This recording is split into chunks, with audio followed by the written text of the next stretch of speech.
الحمد لله رب العالمين والصلاة والسلام على سيد الأنبياء والمرسلين محمد وعلى آله وصحبه أجمعين وبعد. ډیرو قدرمنو لیدونکو السلام علیکم ورحمة الله وبرکاته. قدرمنو لیدونکو د اسلام د ټولنیز نظام د درسونو په لړۍ کې مو په تیر درس کې د نکاح په آثارو باندې خبره وکړه. کله چې د میړه او د میرمن ترمنځ ژوند په شرعي توګه باندې شروع شي، اول ته د نکاح صورت ونیسي، نو په هغې نکاح کې ځینې قوانین داسې دي چې باید مراعات شي. ښځه مکلفه ده په ځینو چارو باندې چې هغه باید مراعات کړي، او میړه مکلف دی په ځینو چارو باندې چې هغه مراعات کړي. د دغه چارو مراعات کول به ګټه دا ولري چې د دواړو ترمنځ به ژوند په ډېر ښه توګه ترسره شي، د سکون او د آرام باعث به وګرځي، د یوې ښې کورنۍ د رامنځ کېدو لامل به وګرځي. په دې کورنۍ کې به غوره اولادونه منځته راشي او دا کورنۍ به د سکون او د اطمینان څخه برخمنه وي. اسلام تل دپاره غواړي چې په ټولنه کې داسې نظام رامنځته شي چې د ټولنې افراد د سکون او د آرام احساس وکړي. اسلام دین د امن دین دی او په ټولنه کې امن غواړي، او په ځانګړې توګه کورنۍ چې د ټولنې یوه وړه ټولنه ده، نو غواړي چې دا په اصول باندې ولاړه اوسیږي، داسې اصول چې د دواړو ترمنځ د ښه ژوند تضمین وکولی شي. په دې اساس باندې په تیر درس کې مو د میرمن په حقوقو باندې خبره وکړه او هم د میړه یعنی د خاوند په حقوقو باندې خبره وکړه. د دواړو منځ چې کوم مشترک حقوق دي په هغې باندې مو وغږېدو، او په کورني ژوند کې چې اولاد باندې کوم د مور پلار حقوق دي یا د مور پلار حقوق دي په اولاد باندې، او کوم حقوق چې د دوی په منځ کې مشترک دي په هغې باندې په تفصیل سره وغږېدلو. کله چې د میرمن او د میړه ترمنځ د نکاح عقد صورت ونیسي او په هغې کې ټول شرایط بشپړ اوسیږي، نو د هغې دپاره لازمه دا ده چې سړی خپل حقوق میرمن ته وسپاري. په تیر درس کې مو ویل چې میرمن په خپل خاوند باندې دوه ډوله حقوق لري. یوې مادي یا مالی حقوق دي چې عبارت دی له مهر څخه، له نفقې څخه، لباس، مسکن، تداوی، علاج او داسې نور هغه چې ښځه ورته په مادي ژوند کې اړتیا لري. دا ټول په میړه باندې لازم دي چې باید میرمنې ته وسپاري. همداراز د میړه په حقوقو باندې وغږېدو چې ښځه مکلفه ده په دې باندې چې هغه ورته وسپاري. د میرمن معنوي حقوقو باندې هم خبره وکړه چې سړی که چیرې دوه یا د دوه نه زیاتې میرمنې ولري، باید د هغې ترمنځ عدل په نظر کې ونیسي، مساوات په نظر کې ونیسي. میرمن ته خپل کافي وخت ورکړي، او اگر چې ډېر زیات مصروفه اوسیږي خو هغې سه یو ځای والی دا د هغې حق دی چې باید ورته ورکولی شي. د میرمن څخه دفاع کول دا د هغې حق دی چې باید ورته ورکولی شي. همداراز ښځه حق لري چې کله هم وغواړي د خپل میرمن خپل خاوند سره خوله وکړي. دغه حقوق د میرمن معنوي حقوق دي چې میړه باید هغه ته وسپاري. همدارنګه ښځه باید د خپل خاوند چې کوم حقوق قربان دي هغه باید په نظر کې ونیسي، د خپل خاوند اطاعت وکړي، د خاوند په کور کې اوسیږي، د اولاد صحیح روزنه او پالنه او تربیه وکړي، او همدارنګه د خپل خاوند مشري په خپل ځان باندې ومني، او د خپل خاوند د خپل خاوند لپاره په خپل کور کې د سکون او د اطمینان ژوند رامنځته کړي. د دې ترمنځ چې کوم مشترک حقوق دي هغه دا دی چې ښځه او سړی له دواړو څخه جنسي لذت پورته کولی شي. دا د دواړو ترمنځ مشترک حق دی. همدارنګه د میړه خپلوان اصول او فروع په میرمن باندې حرامیږي، او د میرمن اصول او فروع په سړي باندې حرامیږي چې دې ته حرمت د مصاهرت ویل کېږي. د دواړو ترمنځ مشترک حق دی. یو د بل څخه میراث وړل د دواړو منځ کې مشترک حق ګڼل کېږي. همدارنګه د ژوند په چارو کې همکاري، همدردي او د دواړو ترمنځ ژوند کې مینه، محبت، حسن معاشره دا د میرمن حق دی او د میړه حق دی. د دواړو منځ کې مشترک حق دی چې باید د ژوند په چارو کې مراعات کړي. همدارنګه د اولادونو په روزنه کې د کور په چارو کې یو د بل سره باید همکاري وکړي، او په همدې توګه هغه رازونه چې د دې دواړو منځ کې مشترک دي هغه باید نور خلکو ته افشا نه شي. همداراز د اولادونو په حقوقو باندې هم خبره وکړله.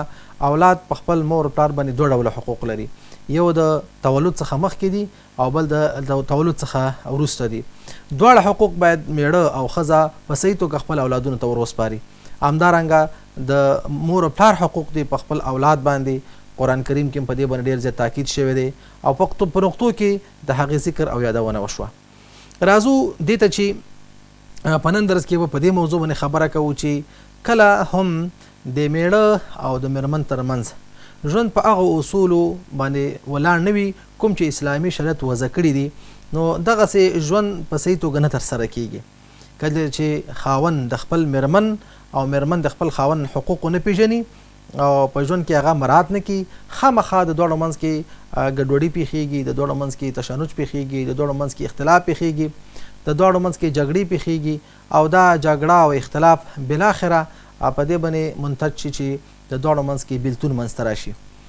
اسلام دغه بیلتون ته اجازه ورکړې ده ولې چې که چیرې دغه بیلتون ته اجازه ورنه کړلی شي نو ډېر ځله د دواړو په منځ کې دغه ژوند په اور باندې بدلیږي او په اور کې ژوند کول دا ممکن نه دي.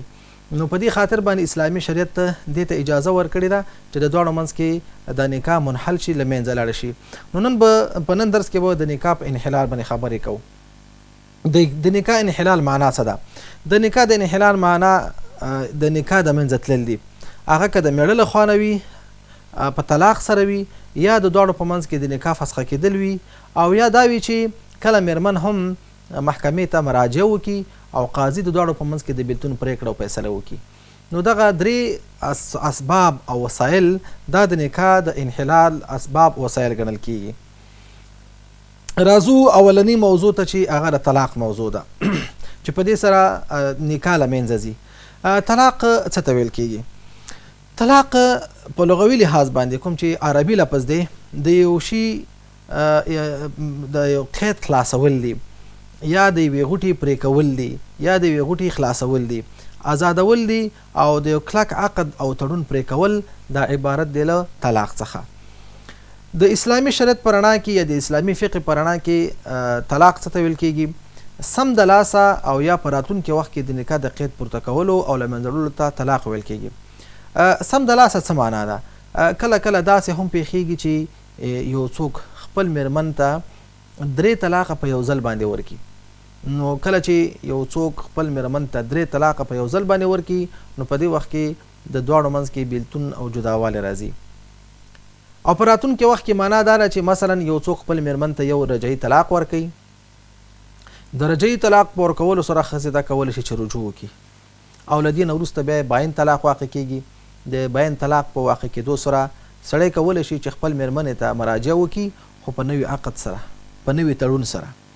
نو په راتلونکي وخت کې معنا دا ده دې ته یعنې په اوس وخت کې یا په راتلونکي وخت کې د نکاح د قید پورته کېدل د منځه وړل دې ته طلاق ویل کېږي چې د طلاق په او یا په داسې لفظ سره وي چې د طلاق معنا ورکړي.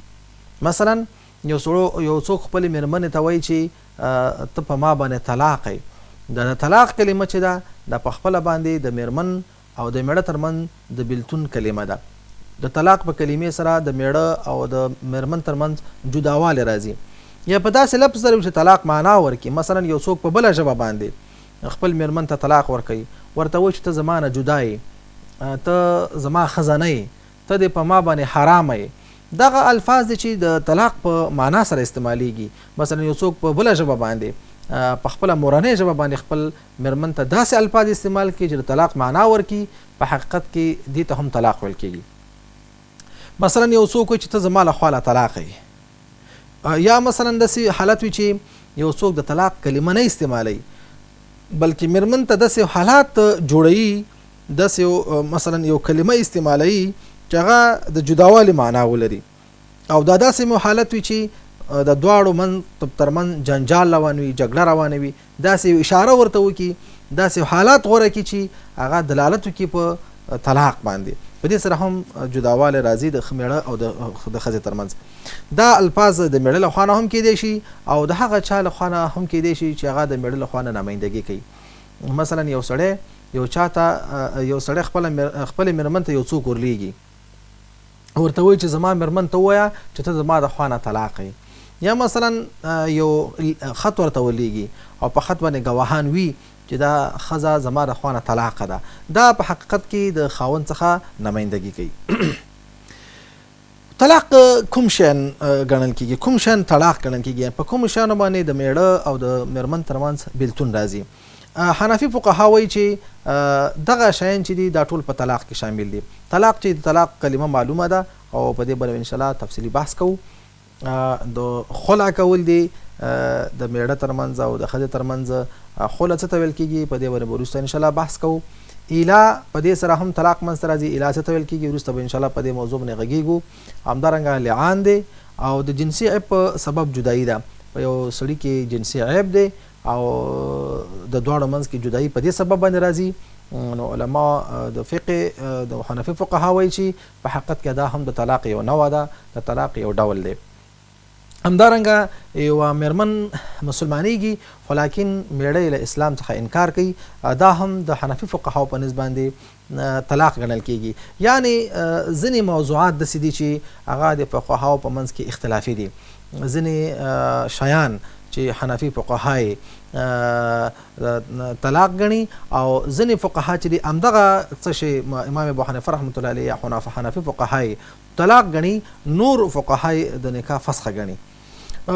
تفصیل سره به انشاءالله وروسته په دې موضوعاتو باندې وغږیږو. اوس راځو دې خبرې ته چې اسلام ولې طلاق ته اجازه ورکړې ده. په کار خو دا وه چې طلاق په کلي معنا باندې بند وي، ځکه چې طلاق یو بد شی دی. په طلاق ته په اسلامي شریعت کې اجازه ورکول شوې ده، خو طلاق د الله تعالی جل جلاله په نسبت باندې بدترین عمل دی. د الله رسول صلی الله علیه وسلم فرمایي چې ابغض الحلال الی الله الطلاق. هغه کارونه چې الله جل جلاله حلال کړي دي په هغو حلالو کارونو کې، هغه کارونو کې چې اسلام ورته اجازه ورکړې ده او روا ګڼل شوي دي، په هغې کې بد شی چې الله ته دی هغه طلاق دی. یعنی اسلامي شریعت اسلامي قانون اجازه ورکړې ده، خو لیکن الله تعالی جل جلاله په دې باندې ناخوښ دی. الله تعالی جل جلاله په دې عمل باندې خفه کیږي. بالمقابل شیطان او د انسان دښمن په دې باندې خوشحالیږي چې د میړه او د میرمن ترمنځ جداوالی راشي او په دې سره شیطانان د ډېرې خوښۍ احساس کوي. کوشش دا کوي چې د میړه او د میرمن ترمنځ چې کله هم جنجال پیښ شي، د دې ترمنځ د یو شیطان په توګه باندې داسې رول ادا کوي چې د دواړو منځ کې جدایي راوړي، د دواړو منځ کې بېلوالی راوړي، د دواړو منځ کې طلاق واقع شي. کوشش هم دا کوي، هڅه هم دا چې داسې الفاظ خاوند ته په خوله باندې راولي تر څو هغه د ښځې د غصې باعث شي. او ډېر ځله چې کله هم یوه ښځه غوسه کېږي داسې الفاظ په خوله باندې ورته راوړي چې هغه د میړه د غوسې لامل شي، بالاخره د دواړو منځ کې جدایي راشي. د دې وجې نه کله هم چې دغسې یو حالت منځته راځي، میړه ته پکار دا ده چې هغه اعوذ بالله من الشیطان الرجیم وایي، که ولاړ وي کیني وي او که ناست وي سملي او خپل حالت دې بدل کړي، یا دې لاړ شي اودس دې وکړي.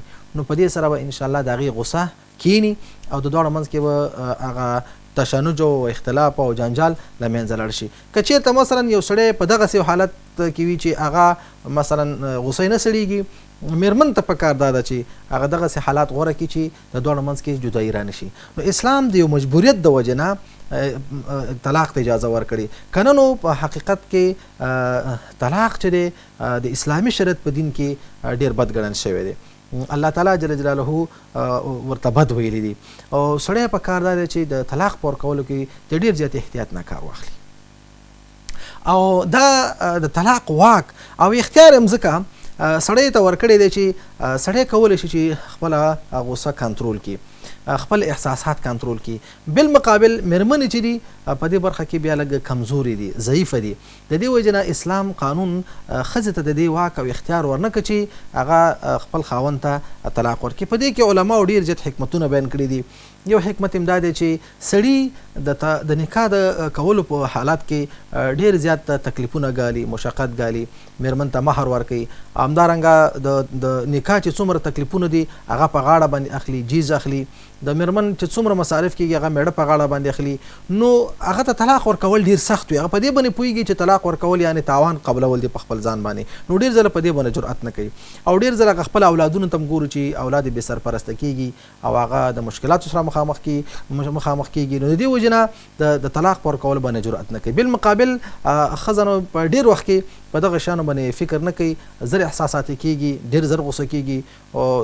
خو چونکې غوسه زر سړېږي، خو د احساساتو په صورت کې کېدای شي د طلاق وقوع ډېره زیاته شي. د دې وجې نه په هغو ځایونو کې په هغه ممالکو کې چې هلته میړه او ښځو دواړو ته د طلاق ته ورکولو اجازه ورکول شوې ده، هلته د طلاق وقوع زیاته ده، طلاق زیات واقع کیږي. ولې چې هر یو کوشش دا کوي چې د طلاق په ورکول کې مقابل لوري پړ کړي، مقابل لوري ملامته کړي، مقابل لوري یعنی ضعیفه وښي، کمزوري وښي. نو کوشش کوي چې د طلاق په ورکولو کې د عجله وکړي. نو دا د طلاق وقوع ډېره زیاتېږي. یعنی دا په تجربه باندې ثابته شوې ده او په نړیواله سطحه باندې په هغو ملکونو کې او هغه هېوادونو کې چې په قانوني ډول یې ښځې او میړه دواړو ته د طلاق ته ورکولو اجازه ورکړې ده، هلته د طلاق وقوع ډېره وي. نو اسلام د دغه حکمت په نظر کې نیونې سره ښځې ته د دې واک او اختیار نه دی ورکړی چې هغه د خپل خاوند ته طلاق ورکړي. البته دا واک او اختیار په کامله معنا د هغې نه اخیستی هم نه دی. په دې معنا باندې که پسن د نکاح د عقد تړون په حالت کې میړه د طلاق واک او اختیار خپل خاوند خپل مېرمنې ته انتقال کی او د نکاح په عقد او تړون کې ورسره ولیکي چې د طلاق واک او اختیار به د ښځې سره وي، نو دا واک د طلاق انتقالیږي. همدارنګه مخکې خبره د خلع وشوه. د خلع په صورت کې مثلا که یو مېرمن نه غواړي چې د خپل خاوند سره واوسیږي، ژوند ورسره وکړي، نو هغه منځ کې خلع راځي چې د خلع په برخه کې به انشاءالله وروسته په تفصیل باندې خبره وشي.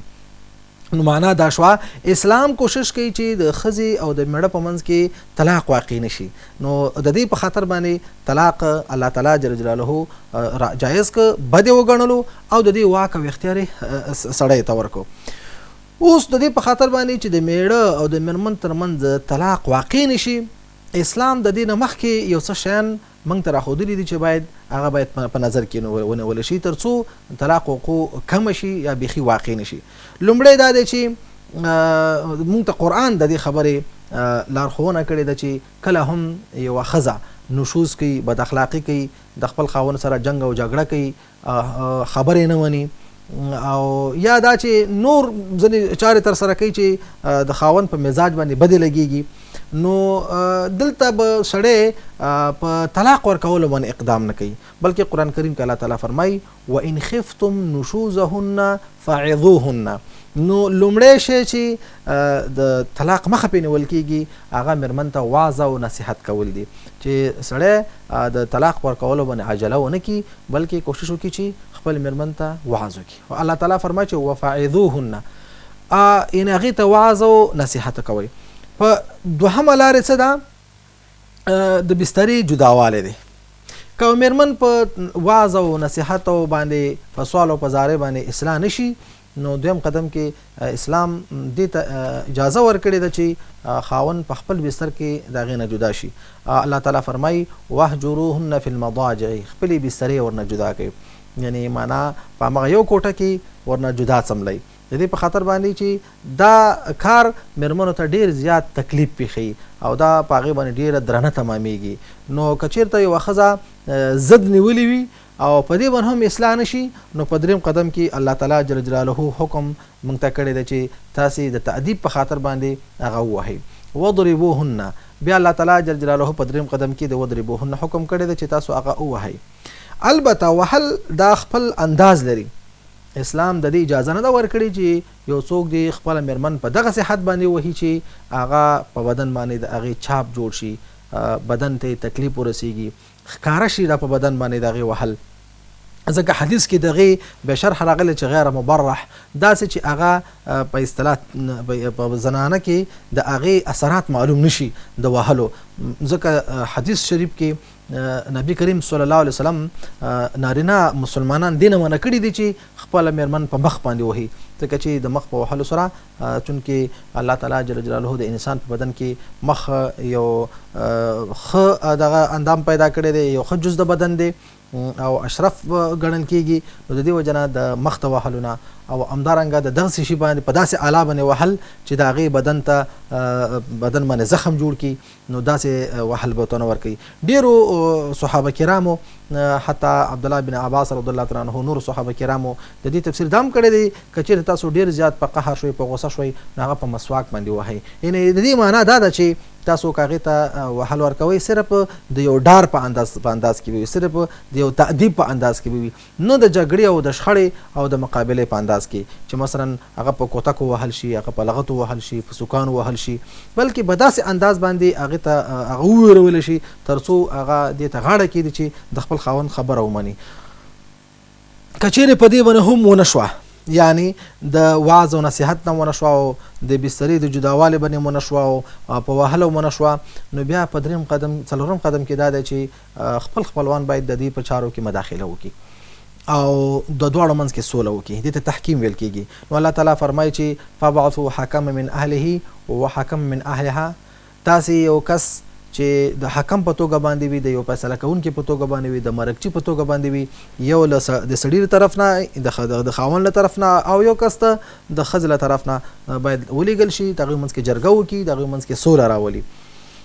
نو که چېرته په دې باندې هم اصلاح رانغله او سوله کوونکي د دې څخه عاجزه شو او نو دوی بیا خپل ژوند ته پرېښودل، خپل کار ته پرېښودل، نو سړی به بیا هم کوشش کوي چې طلاق واقع نه شي، نو بیا به یو د طهر د راتلو انتظار کوي. مثلا یو مېرمن ده هغه د حیض په حالت کې ده، د حیض په حالت کې باید مېرمن ته طلاق ورنه کولی شي، ځکه د حیض په حالت کې مېرمن ته طلاق ورکول بدعي طلاق ګڼل کېږي، ګناه ګڼل شوې ده او رسول الله صلی الله علیه وسلم د دې نه منع کړې ده. نو باید د انتظار وکړي چې د یو زنانه د مرض نه پاکه شي، د حیض نه پاکه شي او د طهر حالت منځته راشي. بیا په دې حالت کې یو طلاق ورکول پکار دي. داسې نه ده چې بس د طهر په حالت کې په یو ځل باندې 3 طلاق ورکول شي چې یو 2 3 یا 3 کاڼي ورګزار کړي یا 3 په 3 ګوتو اشاره ورته وکړي. دا ټول چې دي د 3 طلاقو په واقع کېدلو باندې دلالت کوي. نو د دې نه باید ځان وساتي، کوشش وکړي چې یو رجعي طلاق ورته ورکړي. د رجعي طلاق ورکولو سره به ښځه تر 3 مرضونو یا تر 3 حیض راتلو پورې د خپل خاوند په کور کې وي او سړی هم کولی شي چې بغیر له کوم مشکل نه هغه خپل مېرمن ته مراجعه وکړي او ګډ ژوند ورسره اختیار کړي او هماغه د ازدواجي ژوند ته دوام ورکړي. یعنې بغیر له دې نه چې کوم نکاح وشي، بغیر له دې نه چې کوم تجدید د نکاح راشي، بغیر له دې نه چې کوم مهر ورکولی شي، مستقیما د ښځې رضا وي یا نه وي، مستقیما سړی کولی شي چې خپل مېرمن ته رجوع وکړي. او که چیرې په دې باندې هم اصلاح ونه شوه، نو بیا د هغې نه وروسته سړی کولی شي چې مېرمن ته بل طلاق ورکړي. د بل طلاق ورکولو سره ښځه له سړي څخه جدا کېږي او د عدت د تېرېدو نه وروسته کولی شي چې دا بل خاوند په نکاح کړي. اوس راځو دې ته چې مېرمن ته به طلاق څه ډول ورکول کېږي، څه ډول طلاق باید ورکول شي تر څو هم سړی ګناهګار نشي او هم هغه کار چې د زړه غواړي هغه ترسره شي. مېرمن ته د طلاق ته ورکولو 2 طریقې دي، کومې چې سنت طریقه ده. په هغه سنت طریقه کې هم 2 طریقې دي، یوې احسنه طریقه ده او بلې حسنه طریقه ده. احسنه طریقه دا ښودل شوې ده چې یو څوک خپل مېرمن ته طلاق ورکوي په طهر کې ورکوي، د پاکوالي په حالت ورکوي چې ښځه د مرض نه پاکه شوې واوسېږي، په داسې حالت کې یو طلاق ورته ورکوي. او بل دا چې یو رجعي طلاق ورته ورکوي. 3 طلاق په یو ځای باندې ورکول، د مرض په حالت کې مېرمن ته طلاق ورکول، دا بدعي طلاق ګڼل شوي دي. او بیا مثلا یو سړی خپل مېرمن ته یو طلاق ورکړي، نو بیا انتظار وکړي تر څو پورې چې د ښځې 3 حیضه په خپله باندې پوره شي.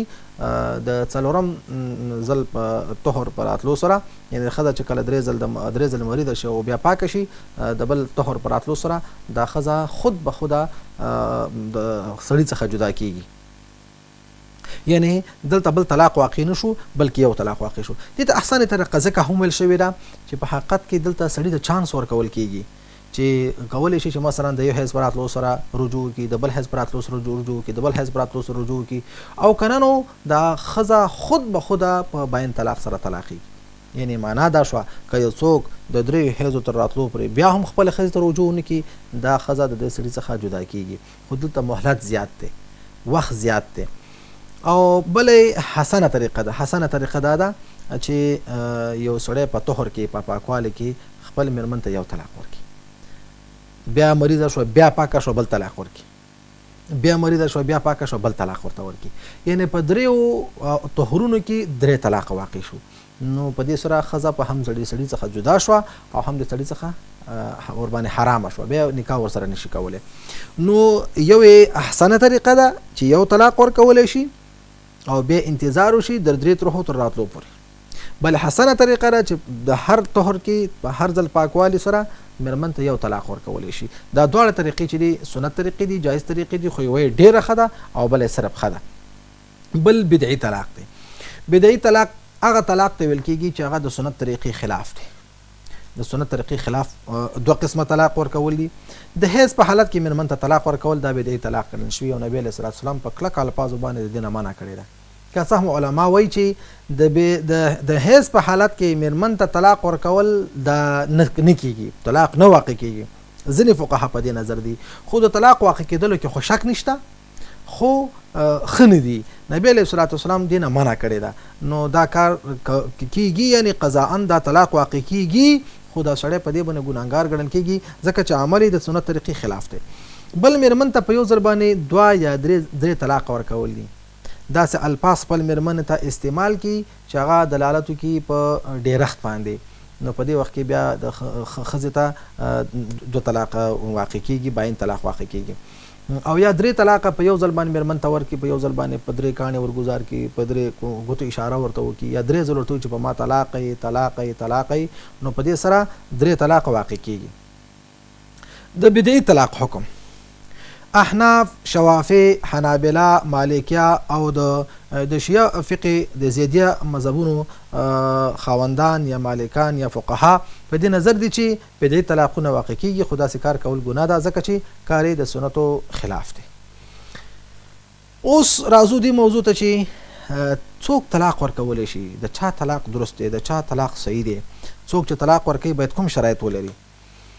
هغه څوک چې طلاق ورکوي هغه باید د میړتوب صفت ولري، یعنی سړی د میرمن سره د نکاح صحیح عقد ولري، نکاح فاسد او باطل نه اوسیږي، په عمل کې د خاوند د میړتوب صفت ولري او د په دغه شرایطو باندې خپل میرمن په نکاح کړې ده چې هغه په اسلامي شریعت کې د دې د طلاق د نکاح د عقد لپاره وضع شوي دي، لکه مخکې چې پې بحث وشو او مخکې ورته اشاره وشوه.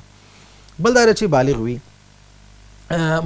کوچنی ماشوم که چېرته نکاح ورته شوي وي او هغه د بلوغ مرحلې ته نه وي رسېدلی، نشي کولی چې خپل میرمن ته طلاق ورکړي. که طلاق ورکوي نو د دې اهلیت نه لري، نو هر کله چې اهلیت نه لري نو بس په لحاظه نو طلاق هم درست نه دی. او بل دا چې عاقل وي، عقل د عقل څښتن وي، لیونی نه وي او معتوه نه وي.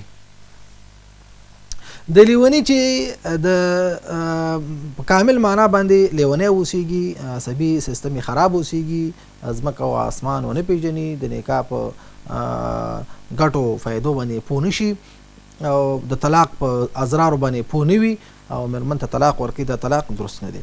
او بل معتوه نه وي. معتوه چاته ویل کېږي؟ معتوه داسې یو څوک دی چې هغه کمه پوهه ولري، عقل یې کمزوری او خبرې هم ګډې وډې وي، فکر یې خراب وي، خو د لیونتوب تر سرحده نه وي، تر بریده نه وي رسېدلی، یا کمزل کوي یا بدرد وي یا چټیات وي یا خیر و شر ونه پېژني. پوهه ولري خو پوهه ډېره کم وي، خبرې ګډې وډې، نظام د عقلي نظام سیستم یې جوړ نه وي. نو په دغسې حالات کې که څوک وي بیا هم د طلاق درست نه دی. د خپل واک څښتن وي، څه چې وایي په هغې باندې پوه شي، که هغه څافې هم وي یعنې ناپوهه هم اوسېږي، خو د معتوه په مرحله کې نه اوسېږي. سفیه بیا په بې عقلتوب کې، په کم عقلتوب کې له معتوه څخه کم وي. نو یعنې کله کله داسې یو حالات ورباندې راځي چې د ده عقل کار پرېږدي، کنې په عامو حالاتو کې خبرې هم درستې وي، ګډې وډې هم نه وایي، کنځلې هم نه کوي، بدرد هم وایي، هر څه پېژني، خو کله کله یو عصبي چپه ورباندې راځي.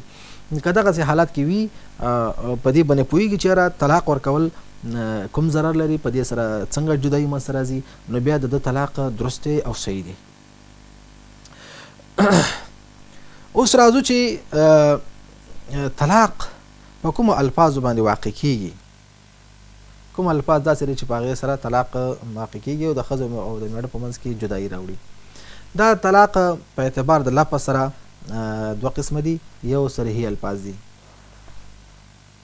یو څوک مثلا خپل میرمن ته د طلاق الفاظ استعمالوي چې ته په ما باندې طلاق کوي، یا داسې الفاظ استعمالوي چې طلاق معنا ورکوي. مثلا ته چې په ما باندې حرام یې، ته په ما باندې طلاق یې یا ته په ما باندې حرام یې، په دې سره طلاق واقع کیږي او دې ته د طلاق صریحي الفاظ ویل کیږي او په دې سره یو رجعي طلاق واقع کیږي. هغه څوک چې ښځې ته د طلاق څرګند الفاظ استعمال کړي او په معنا یې پوه وي، سمدستي طلاق واقع کیږي. یو خو داسې وي چې په طلاق باندې بیخي پوهېږي نه، لکه مخکې به خبر وشو چې معطوف یا لیونی وي. هغه څوک چې پوهه ولري د طلاق په ضرر باندې پوه اوسېږي، چې طلاق په نتیجه باندې پوهېږي چې طلاق معنا څه ده، نو په دې سره د ښځې او د میړه په منځ کې جدایي راځي. بل چې دی کنایي الفاظ دي. کنایي الفاظ داسې دي چې د طلاق تر څنګ د بلې معنا احتمال هم ولري. د مثال په ډول باندې یو څوک خپل میرمن ته وایي چې ته زما له طرفه نه آزاد یې. ازادي دوه معناګانې لري. آزاد معنا دا شو چې زما نوره ښځه نه یې، دا بالکل د طلاق معنا ورکوي. یو آزاده معنا دا ده چې تا ته اجازه ده چې ته به آزاد تللی شي، پلار کره تللی شي، هر چېرته ځې تا ته اجازه ده.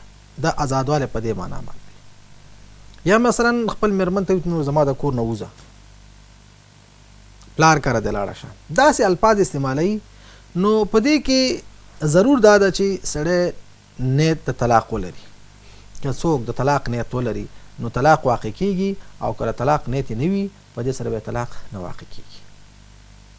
البته امام ابو حنیفه رحمت الله علیه فرمایي چې که چیرته یو څوک خپل میرمن ته په داسې الفاظو سره طلاق ورکړي چې د طلاق تر څنګ د بلې معنا احتمال هم ولري، په دې سره بیا باین طلاق واقع کیږي. باین طلاق معنا دا ده چې دا سړی بیا د خپل میرمن ته رجوع نشي کولی. که رجوع کوي نو بیا به د نکاح عقد بیا د سر نه تړي.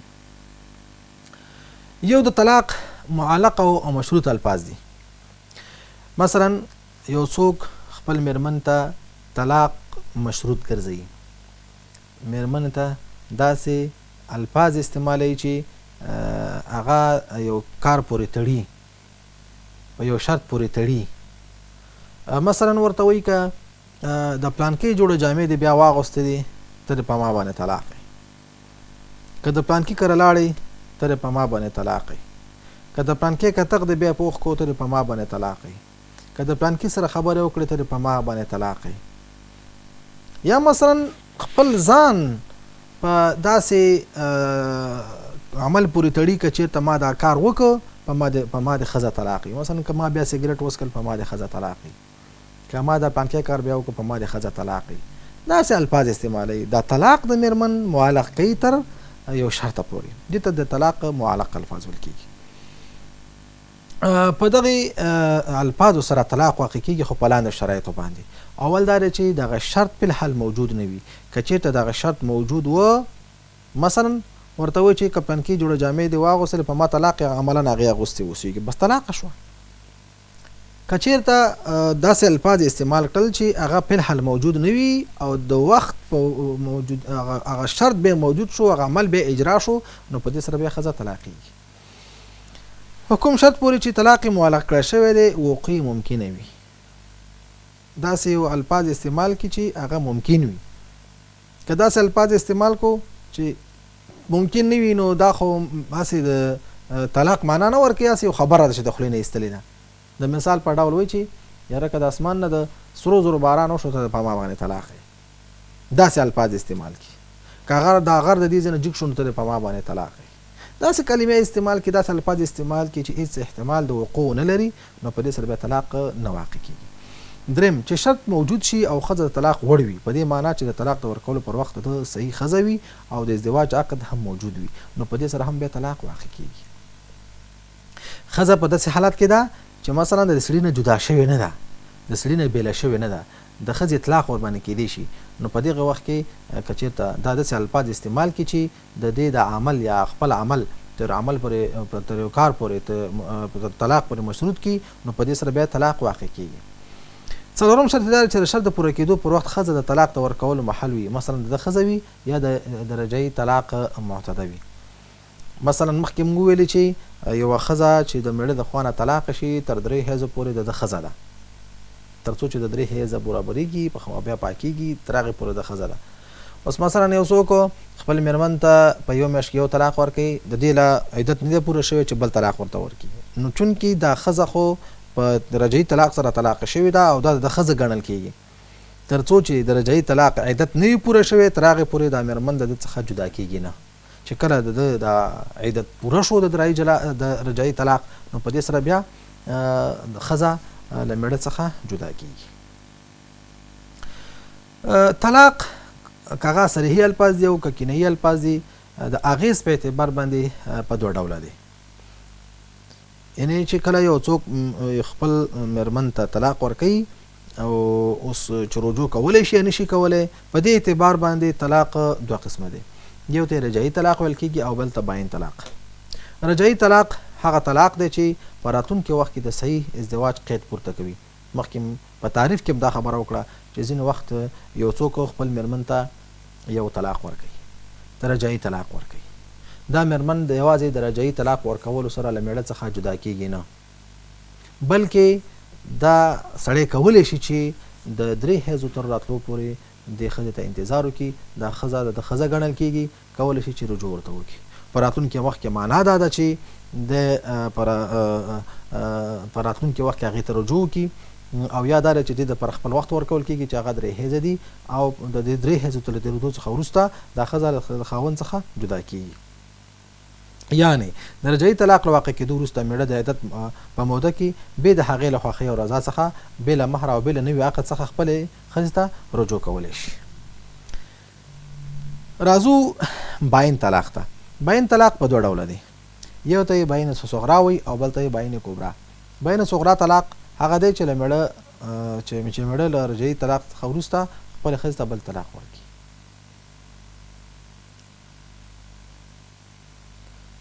یو سړی خپل مېرمن ته طلاق ورکوي،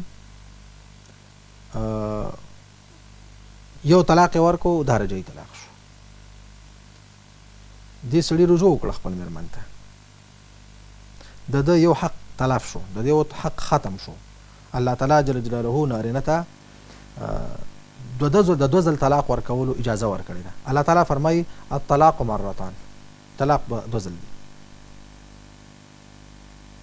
د طلاق د ورکولو نه وروسته یا به دا سړی خپل مېرمن ته رجوع کوي او یا به دا چې ښځه ورڅخه جدا کېږي. د اسلام د راتګ نه مخکې به یو سړي کولی شوی چې څو ځله خپل مېرمن ته طلاق ورکړي. د دې لپاره چې د ښځې دغه حق په ځای شي او د ښځه د ظلم څخه راووځي، نو شریعت اسلام قانون سړي ته صرف 2 ځل د طلاق ته ورکولو اجازه ورکړې ده. یو ځل طلاق ورکړه، رجوع وکړه، بس یو حق ختم شو. د وخت په تېرېدو سره اوس یې رجوع کړې ده، ډېره موده وروسته بل طلاق ورته ورکړه.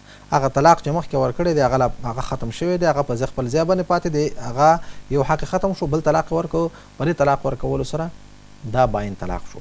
نو باین طلاق هغه دی چې میړه له رجعي طلاق څخه وروسته خپلې ښځې ته بل طلاق ورکړي. یو طلاق یې ورکړی دی،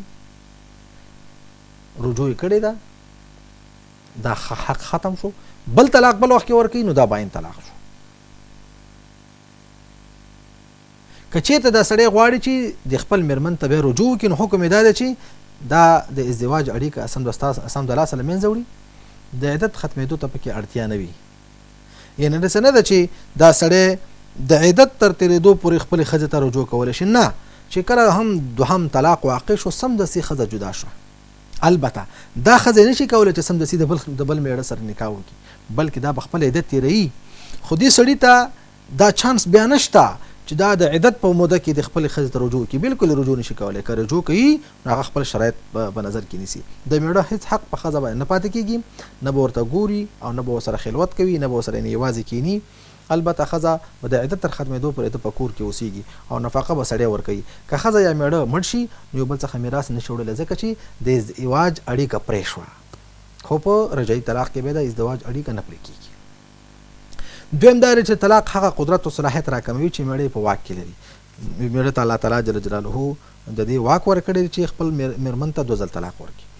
دریم هغه معاجل مهر چې د 2 نږدو نیټو پورې چې مرګ یا طلاق ته ورکړل شوی هغه روا کېږي. مثلا چې کم مهر ښځې ته ټاکل شوی و مؤجل مهر مخکې په خبره وشوه چې یو معجل مهر دی بل مؤجل مهر دی که چیرې سړي ته مرګ مخکې راغی نو په دې وخت کې به هم دا کم مهر چې پاتې شوی دی د اول لومړی به د هغه د مال د ترکې نه ښځې ته مهر ورکول کېږي د هغې نه وروسته به مال ترکه کېږي مال به د خپل خپلوان منځ کې اقرباو منځ کې تقسیمېږي او یا مثلا طلاق واقع شو د طلاق په دې حالت کې هم نو هغه مهر چې مؤجل مهر و نو اوس به دا سړی خپل مېرمن ته هغه مهر پاتې مهر سپاري په دې خو انشاءالله موږ تاسو پوه شو چې دا هغه طلاق څه حکم لري او په کوم وخت کې سړی کولی شي چې خپل مېرمن ته رجوع وکړي نو اوس که چیرې یو سړی غواړي د باین طلاق د واقع کېدو نه وروسته خپل مېرمن ته رجوع وکړي نو هلته به نوی نکاح تړي نوی عقد به د سر نه تړي او ښځې ته به نوی مهر د سر نه ورکوي بل باین کبرا طلاق دی یعنی کبرا باین لوی باین طلاق دی چې دې طلاق مغلظ هم ویل کېږي هغه طلاق دی چې په دې سره د طلاق شمیر پوره کېږي دې سره سړی به په کامله معنا باندې پر سړي په ښځه باندې او ښځه په کامله معنا باندې پر سړي باندې بیا حرامه شوه الله تعالی فرمایي چې فإن طلقها فلا تحل له من بعد حتى تنكح زوجا غيره د صغرا طلاق نه وروسته که چیرې مثلا یو سړی خپل مېرمن ته یو طلاق ورکړي رجوع ورته وکړي دا یو ختم شو بل طلاق ورکړي باین طلاق ورکړي رجوع کوي په نوي نکاح سره نوي نکاح وکړه بیا د سر نه نوي نکاح وکړه مهر یې ورکړو ټول شیان بیا د سر نه واقع شو دو طلاق واقع شو فإن طلقها که د دې نه وروسته بیا درېیم طلاق ورکوي فلا تحل له من بعد حتى تنكح زوجا غیره دلته حرمت هم منځته راغی په رجعي طلاق کې نه حرمت منځته راځي او نه جداوالی په باین طلاق کې حرمت جداوالی منځته راځي خو حرمت منځته نه راځي کولی شي چې رجوع وکړي د خپل مېرمن ته په نوي نکاح سره خو په درېیم طلاق کې هم جداوالی منځته راځي هم حرمت منځته راځي هم ښځه طلاقه شوله او هم چې دلته حرامه شوه دا ښځه په دې سړي باندې نشي کولی چې بې نکاح ورسره وکړي په دې طلاق سره ښځه د سړي له ملکیت څخه په پوره توګه ازادېږي او د دواړو ترمنځ د ازدواج اړیکه په بشپړه توګه له منځه ځي میړه دغه ښځه تر هغې وخته پورې نشي په نکاح کولی تر څو چې لاندې شرایط بشپړ شوي نه وي بل میړه په صحیح ډول د هغې سره نکاح وکړي یعنې که دا سړی غواړي چې د خپله مېرمن بېرته په نکاح باندې واخلي لومړی شرط یې دا دی چې د عدت د تېرېدو نه وروسته به هغه ښځه بل سړی په نکاح کوي یوازې نکاح نه د بل میړه به ورسره نکاح کوي او هغه به ورسره یو ځایوالی کوي د یو ځایوالي نه وروسته که چېرته د ښځې غوښتل نو هغه سړي طلاق ورته ورکړو نو دی به عدت تېروي او د عدت د تېرېدو نه وروسته دغه زوړ میړی په نوي عقد او په نوي نکاح سره په نکاح اخیستلی شي پوښتنه دا ده چې خبره دې ته راورسېده چې آیا یو سړی په یو ځل باندې خپل مېرمن ته 3 طلاق ورکولی شي او که نه او که چا دا کار وکړ دا ښځه ورباندې حرامه شوه او که نه دا یو اختلافي موضوع ده د فقهاو په منځ کې خو اکثریت فقها او اکثریت علما او اکثریت صحابه کرام په دې نظر دي چې د 3 طلاقو په واقع کېدو سره دا ښځه په دې سړي باندې حرامېږي په صحابه کرامو کې علي رضی الله تعالی عنه عثمان بن عفان رضی الله تعالی عنه عمر بن خطاب رضی الله تعالی عنه عبدالله بن مسعود عبدالله بن عباس او داسې نور صحابه کرام چې هغوی فقهاو جمهور تابعین د 4 مذاهب امامان هغوی په دې نظر دي چې په 3 طلاق باندې یو ځل طلاق واقع کېږي دا سړی ګناهګار دی ځکه چې عمل د سنتو خلاف دی عمل وکړه کار یې وکړه د سنت طریقې خلاف کار یې وکړو اما قضاء دغه موضوع داسې ده چې په دې باندې طلاق واقع کېږي ځینې کم علما ځینې کم فقها په دې نظر باندې دي چې د 3 طلاقو په ورکولو سره یو طلاق واقع کېږي هغه چې په یو مجلس کې واقع شي بیا د هر هیواد قوانین خپل ځانګړی سیستم لري په ځینې هیوادونو کې په ځینې اسلامي ملکونو کې دا قانون په نظر کې نیول شوی کوم چې د ډیرو صحابه کرامو او د امامانو نظر دی او په ځینې هیوادونو کې بیا نو د اقلیت علما او فقهاو نظر اخیستل شوی هغه په دې باندې که چېرته یو څوک په یو مجلس کې په یو ځل باندې په یو لفظ باندې خپل مېرمن ته 3 طلاق استعمال کوي هغوی طلاق په اعتبار د الفاظ سره یو طلاق دی خدای دې وکړي چې یو استعمالوي، خدای دې وکړي چې دوه استعمالوي، خدای دې وکړي چې درې استعمالوي، چې هر څومره استعمال کړل هماغه یو طلاق واقع کېږي. نو ځینې قوانونو کې دا اخیستل شوی دی چې په هغې کې زموږ او ستاسو د افغانستان قانون هم دی چې هغوی هم دا نظر اخیستی دی چې طلاق په اعتبار د الفاظو سره یو طلاق دی. نو که یو څوک هر څومره الفاظ استعمال کړي، په یو مجلس کې استعمال کړي، نو یو طلاق واقع کېږي. نو که چېرته یو څوک د حنفي یعنې د دغه څلورو مذاهبو په دغه باندې وي، نو د هغوی شرعي دغه دا دی، حکم دا دی چې دا ښځه په ده باندې حرامېږي. نو باید د طلاق په ورکولو کې سړی باید د احتیاط نه کار واخلي. بل طلاق دی په خلع سره. خلع څه ته ویل کېږي؟ خلع د حنفي فقهاو په نسبت باندې په صریح په لفظ یا په داسې لفظ سره چې د خلع مفهوم افاده کړي، د نکاح د ملکیت له منځه وړل دي چې د ښځې تر اجازې پورې موقوف وي. یعنی یوه ښځه غواړي چې د خپل خاوند څخه ځان جدا کړي، نو کولی شي چې د خلع په طریقې سره د خپل ځان جدا کړي. جمهور فقها امام ابو حنیفه رحمت الله علیه، امام شافعي رحمت الله علیه او امام مالک رحمت الله علیه وایي چې خلع د باین طلاق حکم لري. او دلیل د ثابت بن قیس رضی الله تعالی عنه دی چې رسول الله صلی الله علیه وسلم هغې ته حکم وکړو چې خذ الحدیقه وطلقها تطلیقه. قصه خو داسې وه چې د ثابت بن قیس رضی الله تعالی عنه میرمن نبی علیه السلام ته راغله او ورته ویل چې یا رسول الله زه مې د خپل خاوند څخه جدایي اخلم. البته دا جدایي په دې خاطر نه ده چې ګویا زه د خپل خاوند په اخلاقو کې یا د هغه په دیانت کې کوم عیب ګورم، بلکې داسې یو حالت ما ته رامنځته شوی دی چې زه اصلا د دې خاوند سره هغه مینه چې په کار د نشم کولی، ځکه چې د قوارې په لحاظ باندې دا صحابي لږ بدرنګ و. نو ویل چې ما باندې د دې پوره حق دی چې باید زه د هغې اطاعت وکړم او د هغې سره پوره مینه بشپړه مینه ولرم، او زه په اسلام کې کفر نه خوښوم او داسې ما نه کېږي. زما طبیعت او فطرت داسې جوړ شوی دی چې هغه څه چې د ده په ما باندې حق دی چې هغه ته زه کامله مینه ورکړم او د هغه سره محبت ولرم، هغه ما نه کېږي. نو دا یو ډول خلاف ورزي ده د شریعت، دا ما نه کېږي، زه په دې ګناهګارېږم، په لحاظه زه غواړم چې د هغه نه جدا شم. نبی علیه الصلاة والسلام دې مېرمن ته وویل چې آیا ته هغه باغ چې تا ته په مهر کې درکړی بېرته هغې ته سپارې؟ وایي بلې ویل کلو ته سپارم. نو نبی علیه الصلاة والسلام هغه صحابي راوغوښتو، ورته ویلې چې خپله باغچه دې واخله او هغې ته طلاق ورکړه. نو دې نه معلومیږي چې دا خلع چې دا په حقیقت کې دا طلاق دی. رسول الله صلی الله علیه وسلم صحابي ته حکم کوي چې خذ الحدیقه، دا باغچه دې واخله او طلقها تطلیقه، نو هغې ته یو طلاق ورکړه. نو دا په دې معنا باندې دی چې خلع په حقیقت کې طلاق دی. ولې چې په خلع کې د خاوند رضایت دا هم ضرور دی او د ښځې رضایت خو پکې شته.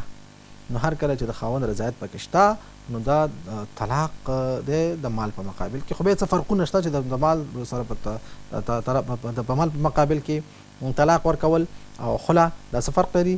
په دې موضوع ان شاء الله بیا بل وخت کې خبره وکړو.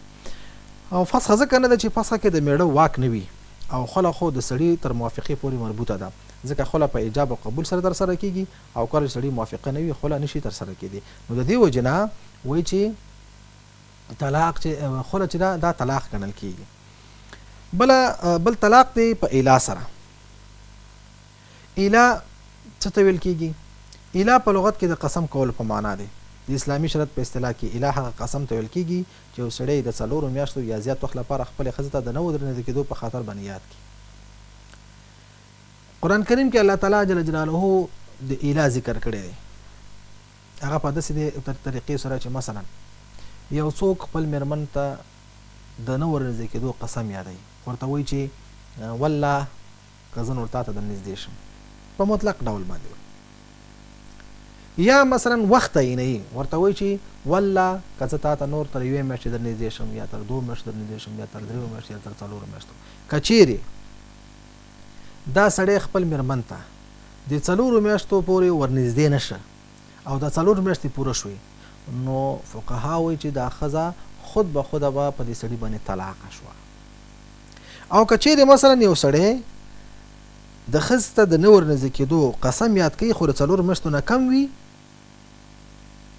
نو دا اله نه بلکې عادي قسم دی که چېرته مثلا یو سړی وایي چې زه به خپل مېرمن ته تر 1 میاشتې پورې درنږدې نه شم ښځه د قسم کوي چې زه والله په بالله که زه تا ته نور تر 1 میاشتې پورې درنږدې شم او دا سړی تر 1 میاشتې پورې خپل مېرمن ته نږدې نه شو وخت پوره شو بیا د هغې نه وروسته ورنږدې شو دا اله نه ده بلکې قسم دی دا په خپل قسم کې بری شو او که 1 میاشتې پورې د نه ورنږدې کېدو قسم خوړلی او په 1 میاشت په داخل کې ورنږدې شو دا به د قسم کفاره ورکوي قسم کفاره څومره ده دا به اول قدم کې 10 مسکینانو ته ډوډۍ ورکوي او که نه شو بیا به وسې نه و بیا به 3 روژې نیسي دا د قسم کفاره ده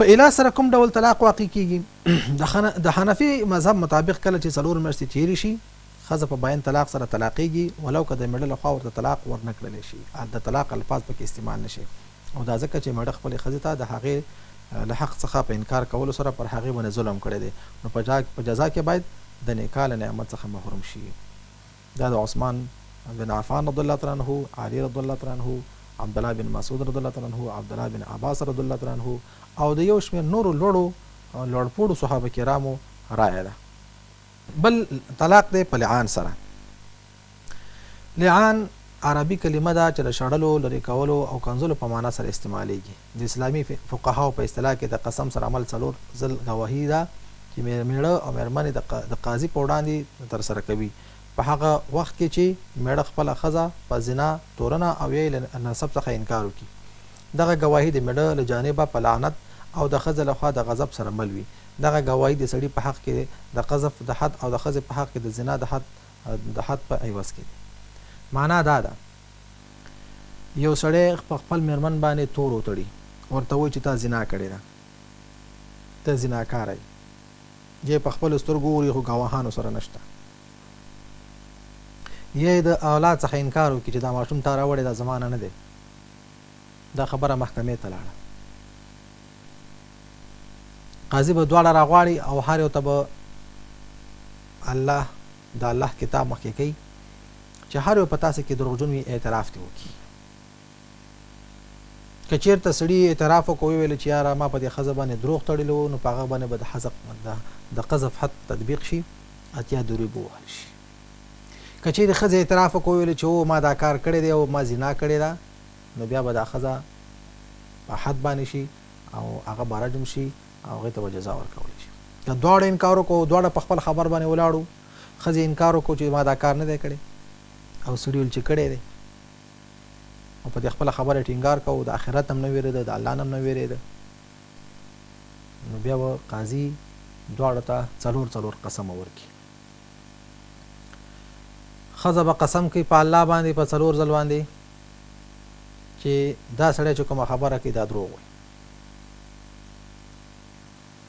سړی به قسم کوي چې دی په دې خپله خبره کې رښتینی دی سړی به په 5م ځل وایي د خدای لعنت وي په ما باندې د الله لعنت وي په ما باندې که زه په دې خپله خبره کې دروغجن یم او مېرمن به په 5 ځل باندې وایي د خدای غضب دی په ما باندې که دا سړی په دې خپله خبره کې رښتینی کله چې د دې دواړو منځ کې لعان صورت ونیوه نو په دې وخت کې به قاضي د دې دواړو په منځ کې د جدایۍ او د بېلوالي پرېکړه او فیصله کوي هر کله چې د دواړو منځ کې د جدایۍ پرېکړه او فیصله وشوه نو دا ښځه په دې سړي او سړی په دې ښځه باندې د تل دپاره حرام شو د دواړو منځ کې د تل دپاره جدایي راغله نبی علیه السلام فرمایي المتلاعنان لا یجتمعان ابدا دوه لعان کوونکي او د بل سره هېڅ وخت کې یو ځای کېدی نه شي البته که دا سړی په هغه وخت کې منکر شي او د خپلې خبرې نه وګرځېږي نو قاضي به هغه ته د قذف حد ورکړي د دواړو منځ کې جدایي راغلې ده نو اوس که چېرته د ښځې خوښې او رضا وي نو کولی شي چې په نوي عقد او په نوي نکاح سره دا ښځه په نکاح باندې واخلي د لعان دپاره شرطونه دا چې د تور لګول شوې ښځې او د تور لګونکي سړي تر منځ درست نکاح موجوده وي چې میړه او مېرمن دواړه عقل لرونکي وي او بلوغ ته رسېدلي وي مسلمانان وي او خبرې کوونکي وي ګونګیان نه وي د دواړه له دې وړاندې د قذف په حد نه وي مجازات شوي نو که دغه شرطونه پکې موجود وي د دواړو منځ کې لعان صورت نیسي او دا لعان چې دی د حنافو په نسبت باندې د طلاق یو نوع ده طلاق یو ډول دی د دواړو منځ کې جدایي پرې راتلی شي. نو د ننني درس خلاصه دا شوه چې اسلام قانون کې د ښځې او د میړه د نکاح نه وروسته د جدایۍ اجازه هم ورکړې ده. دغه جدایۍ ته د اسلامي شریعت په رڼا کې د نکاح انحلال ویل کېږي. د نکاح د انحلال دپاره 3 طریقې دي. یو طلاق دی، فسخه ده، او د قضا پرېکړه او فیصله ده چې د ښځې په غوښتنه باندې ترسره کېږي. طلاق په اړه موږ خبره وکړه چې اسلام د ځینې حکمتونو په نظر کې نیونې سره طلاق ته اجازه ورکړې ده، خو طلاق په دین کې بد ګڼل شوی دی. د طلاق صلاحیت د سړي سره دی، ښځې ته نه ده ورکول شوی. د دې په خاطر باندې چې د طلاق ته ورکولو هغه تعداد کم شي. طلاق موږ ویلي چې په اوس وخت کې یا په راتلونکي وخت کې د نکاح قید پورته کېدل دي، د سړي له خوا نه وي او که د سړي د نایب د خوا نه وي، د طلاق په الفاظو سره وي یا داسې الفاظ وي چې طلاق د الفاظو معنا ورکړي. بیا موږ ویلي چې طلاق ورکول 2 ډوله دي. د طلاق ورکول 2 طریقې لري. یوې سنت طریقه ده او بل بدعي طریقه ده. سنت طریقه دا چې په طهر کې طلاق ورکړي. بدعي طریقه دا ده چې ښځې له 3 طلاقه په یو ځای باندې ورکړي یا د حیض په وخت کې طلاق ورته ورکړي. بیا موږ ویلي چې د طلاق الفاظ 2 قسمه دي. یو صریحي الفاظ دي، بل کنایي الفاظ دي. په صریحي الفاظو سره ښځه په مطلق ډول باندې طلاقېږي، په کنایي الفاظو سره هغه وخت کې طلاقېږي چې څوک د نکاح د طلاق د ورکولو نیت ولري. بیا موږ ویلي چې د اغیز په اعتبار باندې طلاق 2 قسمه دي. یو طلاق رجعي دی او بل طلاق باین. رجعي طلاق سره ښځې ته څوک طلاق ورکړي، رجوع ورته کولی شي په عدت کې، او په باین طلاق کې رجوع نشي کولی مګر په نوې نکاح سره. بیا موږ ویلي چې دغه طلاق باین 2 قسمه دی. یو صغرا او کبرا دی. صغرا یعنی وړوکی طلاق دا دی چې ښځې له یو څوک طلاق مخکې ورکړي، رجعي طلاق، بل طلاق ورته ورکړي، یا په کنایي الفاظو طلاق ورته ورکړي، یا مثلا طلاق ورته ورکړي خو د نکاح نه د یو ځایوالي نه مخکې وي. دا هم باین طلاق دی. یعنې مخکې له دې نه چې یو څوک خپله مېرمن کور ته راولي او په خپل د پلار په کور کې طلاق ورکړي، دا باین طلاق په دې باندې واقع کېږي. په دې حالاتو کې سړی کولی شي چې خپلې ښځې ته رجوع وکړي، خو په نوې نکاح سره. او په کبرا یا مغلظ طلاق کې ښځې ته رجوع نشي کېدلی. که رجوع څوک کوي نو دا ښځه به بل خاوند کوي، هغه به ورسره جماع کوي، د هغې نه وروسته بیا ورسره کولی شي چې دا سړی نکاح وکړي. بل موږ ویلی چې طلاق دی په خلې سره، چې ښځه د نکاح د جداوالي غوښتنه وکړي، د میړه څخه د طلاق غوښتنه وکړي، او بل طلاق دی په اله سره، او بل طلاق دی په لعان سره، چې دا هم د طلاق د انواعو او د ډولونو څخه شمیرل کېږي. دا ستاسو نننی درس په الله تعالی مسپارم.